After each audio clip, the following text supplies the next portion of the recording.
Pada seri 4 dalam rangkaian Seminggu Bersama Anak Allah, kita akan membahas mengenai mengapa Kristus direndahkan. Dalam natur kemanusiaannya, Kristus yang berinkarnasi adalah Kristus yang direndahkan.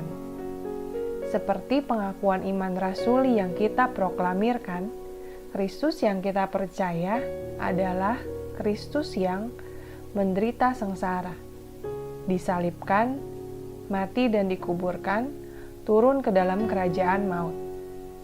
Kristus menderita sengsara dalam hidupnya secara fisik dan mental, tubuh dan jiwa dalam keseluruhan rentang hidupnya di dunia, dan pada puncaknya ketika Kristus disalibkan.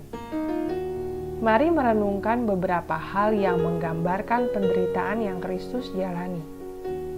Kristus mengalami berbagai keterbatasan dan kelemahan-kelemahan manusia. Sebagai Allah yang berinkarnasi, Ia merendahkan diri dan mengenakan natur manusia. Hal ini adalah bentuk perendahan diri yang sangat rendah.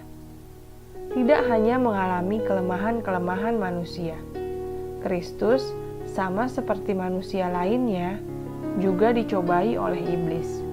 Namun, Kristus dicobai oleh iblis dengan level dan intensitas yang sangat jauh melebihi pencobaan yang kita sebagai manusia biasa alami.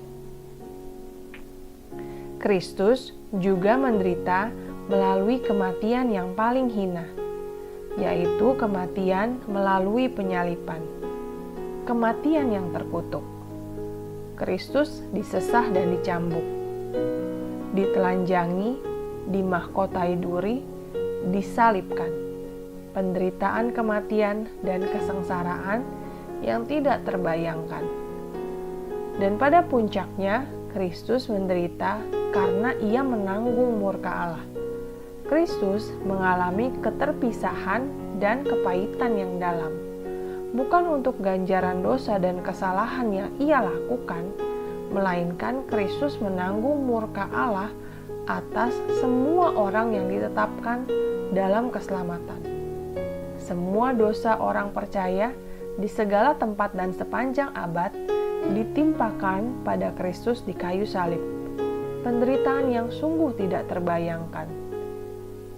Mengapa Kristus harus direndahkan sedemikian rupa? Kristus rela menderita karena kasih-Nya kepada manusia, karena belas kasihannya kepada manusia berdosa yang terputus relasinya dengan Allah. Maka melalui pengorbanan dan kematian Kristus di salib, kita memperoleh pembenaran dan pengakuan dosa. Kita tidak lagi menjadi yang bersalah di hadapan Allah Bapa. Melalui pengorbanan dan kematian Kristus di salib, kita juga memperoleh pembaruan natur oleh Allah Roh Kudus, diselamatkan dan dikuduskan. Hal tersebut hanya dimungkinkan, hanya dapat kita peroleh karena kematian dan pengorbanan Kristus di salib. Kristus mendemonstrasikan kehidupan yang menderita, direndahkan, dan penaklukan diri sepenuhnya dalam kehendak Allah Bapa, menggenapi rencana keselamatan agar saudara dan saya mati bagi dosa dan hidup bagi Allah.